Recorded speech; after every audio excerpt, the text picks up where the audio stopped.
अस्सलाम वालेकुम बच्चों आज मैं आपके लिए इस्लाही कहानी लेकर आई हूँ रहम दिली। ठीक है, इससे पहले मैंने आपको क़ससुल अंबिया की बहुत सारी कहानियाँ सुनाई हैं जिसमें हमने पैगंबरों की कहानियाँ के तौर पे आपको सारी दीनी मालूमात फ़राहम की है।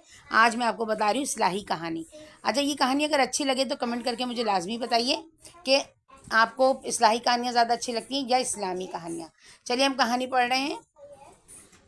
रहम दिली। सना अपने घर वापस आ रही थी। रास्ते में उसने देखा कि एक गरीब खातून और उसके बच्चे सड़क के किनारे बैठे हैं। चेहरों से कमज़ोरी जाहिर हो रही है। साफ लगता था कि भूख से बेताब हैं।